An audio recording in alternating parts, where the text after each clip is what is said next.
यहाँ आने का बहुत बहुत शुक्रिया। बड़े अरसे के बाद आप सबों से इस तरह मुलाकात का मौका मिला है।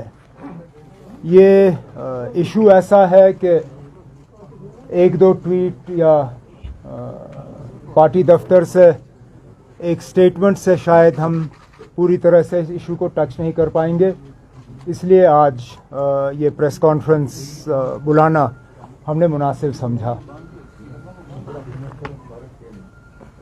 कुछ हफ्तों से पूरे जम्मू कश्मीर में एक उथल पुथल का माहौल बना हुआ है। हर तरफ से देखें तो लोग परेशान हैं। हकीकत क्या है, सच क्या है, कोई नहीं जानता। अखबारों के जरिए है, जिस लिस्ट में ये कहा जाता है कि फलाने लोग जो हैं वो गैर कानूनी तौर सरकारी ज़मीन पे कब्ज़ा जमाए हुए बैठे हैं। उस लिस्ट में बहुत से यूएनओ, आर्मी पब्लिक स्कूल, इस तरह के भी नाम उस लिस्ट में दर्ज। उसके बाद वो लिस्ट गायब हो जाता है और फिर कोई दूसरा लिस्ट आ जाता है। अब हैरानगी की बात यह है कि परसों ही, क्योंकि जैसे मैंने कहा इन लिस्टों के बाद हर कोई परेशान हुआ, मेरी बहन खुद हाई कोर्ट गई, क्योंकि हम जानते थे कि जिस मकान का इस लिस्ट में जिक्र हुआ है गुपका रोड पे, उसकी लीज अभी भी बाज़ाब्ता इंटैक्ट है होने में। और तो हम ये जानते थे कि हमारा नाम उस लिस्ट में होना ही नहीं चाहिए था, और अगर हमारे साथ ये हुआ है तो फिर बाकियों का भी इसी तरह का हाल होगा। तो मेरी बहन हाई कोर्ट गई। गवर्नमेंट के जो वकील हैं उन्होंने हाई कोर्ट में कहा कि ये लिस्ट जो है ये फर्जी लिस्ट है, और ऐसा कोई लिस्ट जो है गवर्नमेंट ने जारी नहीं किया। हालांकि वो लिस्ट जो है मीडिया में खूब खाप चली और सोशल मीडिया पे, व्हाट्सएप वगैरह पे। और जब उनसे पूछा गया कि ये लिस्ट नहीं तो कौन सा लिस्ट, तो वो खामोश रहे।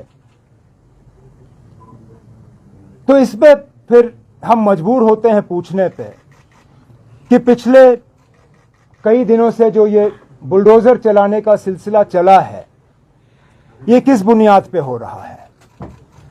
अगर जो लिस्ट फिलहाल पब्लिक डोमेन में है वो फर्जी लिस्ट हैं, और गवर्नमेंट ने खुद हाई कोर्ट में ये कहा कि इन लिस्टों पे इंक्वायरी हो रही है, तो जहां जगह जगह बुलडोजर भेजे जा रहे हैं वो किस बुनियाद पे। अगर कोई लिस्ट है जो कि गवर्नमेंट लिस्ट जेन्युइन मानती है, जब गवर्नमेंट कहती है कि ये, मैं अपने रिश्तेदारों का मिसाल आपको दे सकता हूं। जब ये नीडोज गए वहां अपना बुलडोजर लेके, जिसमें आप सबों को पहले बताया गया, वहां जो रहने वाले लोग थे उनको पता नहीं। अफसर ने कागज देखने से इनकार किया, कहा मुझ पे प्रेशर है, मुझे कुछ करना है, और फिर उन्होंने अपना बुलडोजर। हमारे भी फोन काफी बजे जिसमें लोगों ने हमें कहा जनाब ये मेरी मलकियती ज़मीन है, मेरे पास इस ज़मीन के कागज़ हैं, लेकिन हुकूमत वाले आए और उन्होंने हमारी ज़मीन जो है उन्होंने वहाँ पे बुलडोज़र चलाया। नहीं, कोई नोटिस नहीं, तो फिर कहाँ? क्या कानून नाम की कोई चीज़ नहीं, कोई प्रोसीजर नाम का कोई चीज़ नहीं? क्या ये हुकूमत का फ़र्ज़ नहीं बनता कि वो पहले नोटिस इशू करें और रिटर्न में नोटिस इशू करें? नोटिस जो है सिर्फ जबानी नहीं होता, नोटिस का जो है रिसीप्ट आपको हासिल करना होगा। अब अगर हुकूमत कहती है कि सागर साहब को उन्होंने 3 महीने पहले नोटिस दी, तो मेहरबानी करके उस नोटिस का रिसीप्ट दे दीजिए, हमें दिखाइए कि आपने नोटिस दिया। और यहां तक जहां जिसकी लाठी उसकी भैंस, जहां आप चाहें अपना बुलडोजर लें, मीडिया को आप साथ चलाइए और उसके बाद कोई सवाल ना करे। सबको डराया धमकाया हुआ है कि आप सब यही हैं कि यही अब ग्रास रूट लेवल पे अफसर जो हैं अब इस चीज को, अब क्योंकि लिस्ट कहीं पब्लिक डोमेन में है नहीं, तो अब टेलीफोन के जरिए लोगों को कहा जा रहा है आपका नाम लिस्ट में है, आप ऐसा करो, कनाल एक प्रोसीजर क्या है। इसलिए हम अपने तरफ से आज गवर्नमेंट से ये कहना चाहते हैं कि ये जो सबको डराने का, धमकाने का और परेशान करने का एक मुहिम चलाया जा रहा है, इसको मेहरबानी करके रोक दी। लेकिन रोकने से नहीं, बुलडोजर जो है आपका पहला कदम नहीं होना चाहिए, बुलडोजर आपका आखिरी कदम होना चाहिए। इसलिए हम हुकूमत से आज कहना चाहते हैं कि फिलहाल ये बुलडोजर भेजने का आपसे वेरिफिकेशन की है, ये लिस्ट जो है हम कहते हैं कि फलाने लोग जो है वो गैर कानूनी तौर जो है सरकारी जमीन पे कब्जा जमाए हुए बैठे हैं। उसके बाद जिन लोगों के नाम उन लिस्टों में दर्ज हैं उनको कम से कम आप 4 से, जिन लोगों के पास अपनी वो कब्जे की जमीन के कागज नहीं हैं या वो क्लेम नहीं कर सकते हैं, उनको नोटिस निकालिए, से कहिए कि ये तमाम तहकीकात करने के बाद आप इस फलाने जमीन के प्लॉट पे जो है गैर कानूनी तौर बैठे हैं। फिर उनको मौका दे दीजिए कि वो खुद अपनी मर्जी से वो जमीन का हिस्सा छोड़े या उसको रेगुलराइज करें किसी स्कीम का। हीरो बने हुए लोगों की मुसीबत और मुश्किलात को देखते हुए, ये सही बात नहीं है। आज कोई जम्मू कश्मीर सिलसिले को देख के परेशान नहीं है और गवर्नमेंट का काम लोगों को परेशान करना नहीं है। गवर्नमेंट का काम है लोगों को राहत पहुंचाना, लोगों के जख्मों पे मरहम करना। मैं फिर ये दोहराना चाहता हूं कि हम गैर कानूनी तौर जमीन, सरकारी जमीन गुजारिश करेंगे कि जहां पे आपके कागजात हैं आप गवर्नमेंट को सबमिट करिए और अपना नाम इस लिस्ट से निकालिए। जिस तरह मेरी बहन ने पिछले दिनों हाई कोर्ट का इस्तेमाल किया, हर कोई कोर्ट पहुंच नहीं सकता, लेकिन अगर गवर्नमेंट ये तरीका जो है ये अडॉप्ट करे तो मुझे लगता है काफी लोगों को इससे जो है राहत मिल सकती है।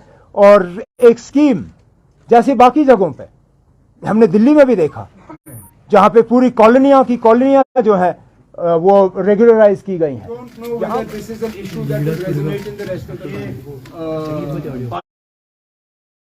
पार्लियामेंट इलेक्शन के साथ जुड़ा हुआ है या जम्मू कश्मीर के जब कभी इलेक्शन का मकसद ये था कि लोगों को राहत पहुंचाना, एक इम्बैलेंस सा तो जरूर है।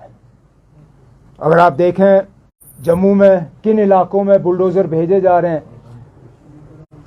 और अक्सरियत वहां कौन से लोग रहते हैं, शायद उसी से आपको पता चलेगा कि इन लोगों के इंटेंशंस जो है सही नहीं है।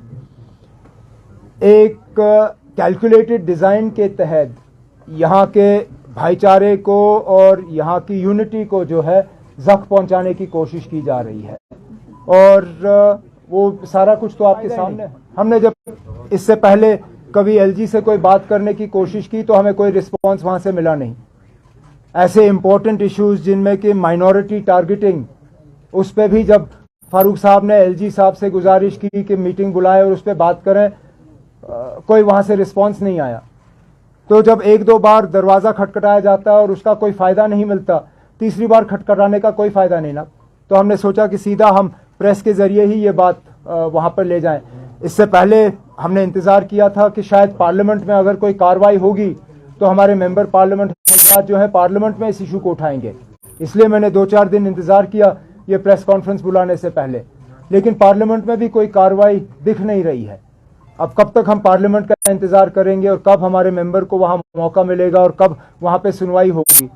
तो वो प्रोसेस तो चलेगा, वो चैनल भी हम इस्तेमाल करेंगे, लेकिन ये ऐसा इशू है, इसको जितनी जल्दी गवर्नमेंट इस पर रिस्पॉन्स करे उतना बेहतर है। तो हमने सोचा तरीका यही अच्छा होगा कि हम पब्लिक डोमेन में ही इसको डाल दें। स्टेटमेंट है ना, बुलडोजर किसी भी हुकूमत का फर्स्ट रिस्पॉन्स नहीं हो सकता है। मैं आपसे पहले ही कह रहा हूं, किस बुनियाद पे चीफ सेक्रेटरी साहब बुलडोजर भेज रहे हैं, जब खुद हाई कोर्ट में उन्होंने माना कि फिलहाल अभी तक जो लिस्टें आई हैं वो गलत हैं, वो फेक हैं। तो जेन्युइन लिस्ट किसके पास है? सिर्फ चीफ सेक्रेटरी के पास। क्या आप और मुझे कोई हक नहीं है जानने के लिए कि हमारा नाम किसी लिस्ट में है या नहीं है?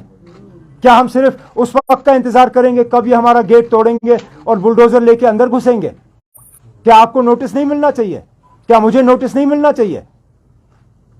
अब आखिरकार ये चीफ सेक्रेटरी साहब जानते हैं कि हर कोई हाईकोर्ट नहीं पहुंच सकता। वहां वैसे भी हमारे कोर्ट्स जो है वो ओवरलोडेड हैं, बहुत कम मौका मिलता है वहां सुनवाई हासिल करने का। तरीका ये है ना कि आप करिए, जिस लिस्ट के बुनियाद पे आप लोगों के घरों पे बुलडोजर भेज रहे हैं, उस लिस्ट को पहले पब्लिक डोमेन में डालिए और लोगों को एक मौका दे दीजिए कि वो अपने कागज लेके आपके पास गवर्नमेंट में आए।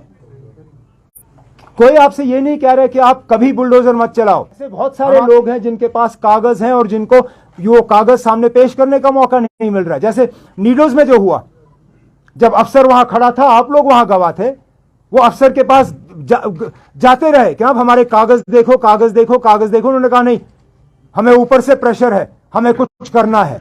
अरे किस चीज का प्रेशर? कागज। If there is no legitimate then use the bulldozer.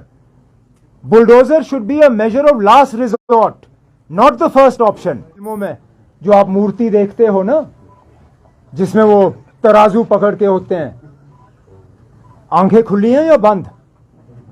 जहां तक मुझे पता है आंखों पे पट्टी बांधी है, ये दिखाने के लिए कि कानून जो है वो भेदभाव नहीं करती, कानून में फर्क नहीं है। हिंदुस्तान के आईन में कहीं पे ये दर्ज नहीं है कि फलाना कानून सिर्फ अमीरों के लिए है या गरीबों के लिए है या फलानी जगह में रहने वालों के लिए है, या यहाँ इस तरह के कानून जो है वो सबके लिए हैं। और इसी से फिर गवर्नमेंट के इंटेंशंस जो हैं वो पता चल जाते हैं। ये पिक एंड चूज एक हवा बनाने के लिए। मैं फिर ये बात दोहराना गैर कानूनी तौर जमीन पे कब्जा पे मैं दोहराना चाहता हूं ना, हम वैसे कोई ये नहीं कहता है कि गैर। एक दूसरा, प्रोसीजर में क्या खराबी है ना, आप में से कोई ये कहने के लिए तैयार है कि गवर्नमेंट को किसी प्रोसीजर की जरूरत नहीं है?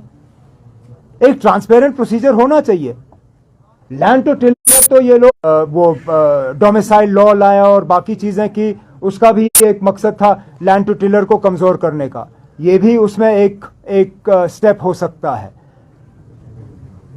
नोटिस निकालना एक चीज है, लेकिन नोटिस में भी जैसे मैंने कहा, उसमें भी आपको वक्त देना होगा ना किसी को कि वो साबित मिसाल के तौर पे कल को आपको नोटिस निकले।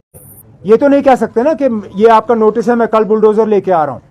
इनको ये कहना होगा ना, ये आपका नोटिस है, कानून के तहत आपको इतने दिन दिए जा रहे हैं, अगर आपके पास एक लेजिटिमेट क्लेम है इस जमीन का, वो क्लेम आप सबमिट करिए, हम इसको वेरीफाई कर लेंगे। एहतजाज इश्यूज पे करते हैं, हाईलाइट करते हैं और उन पे एक गवर्नमेंट पे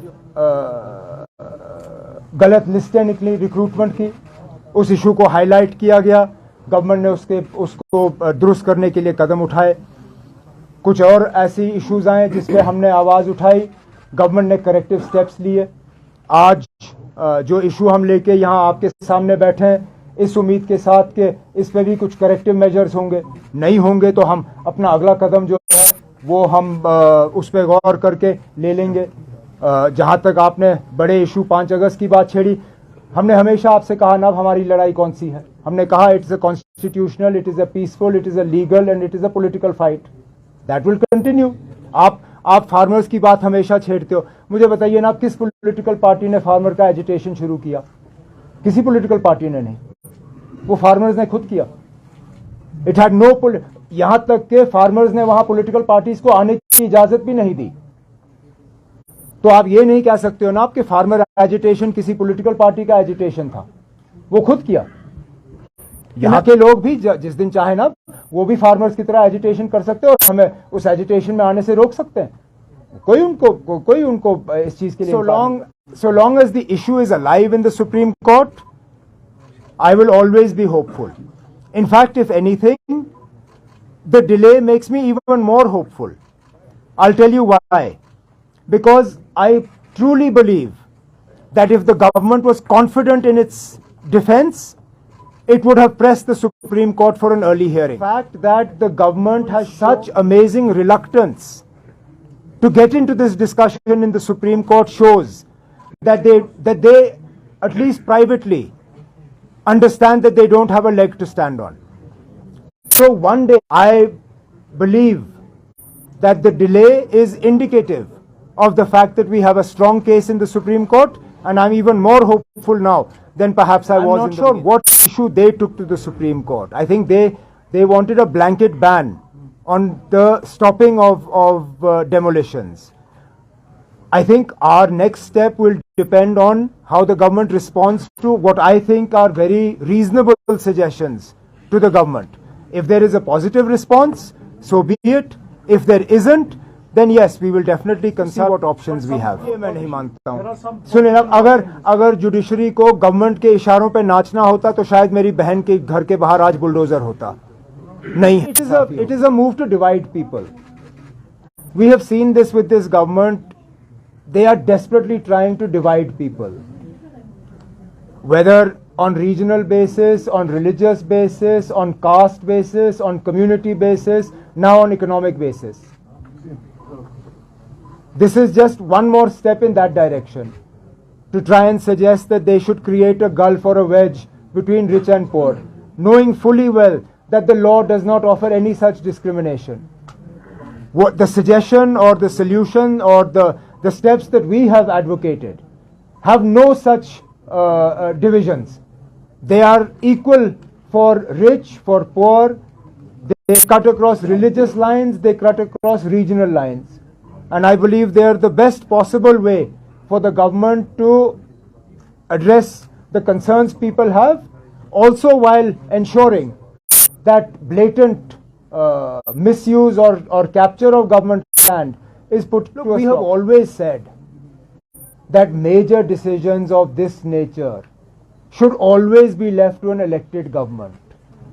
But this belief of ours and this appeal of ours has always fallen on deaf ears. And therefore, if I had started this press conference only saying that an elected government should be allowed to deal with this issue, I know what the response of this LG's government is. And therefore, if my aim is to at least provide some temporary relief to people, then I need to suggest something that I at least will receive some hearing in the LG's government rather than a blanket refusal. As to the other things that you have talked about, including changes of nomenclature, land laws and things like that, I have always been a firm believer that the solution to all that lies in the post-election scenario, when Jammu and Kashmir, as per the commitment of the Prime Minister and the Home Minister, is restored full, unadulterated statehood, wherein we can review all these decisions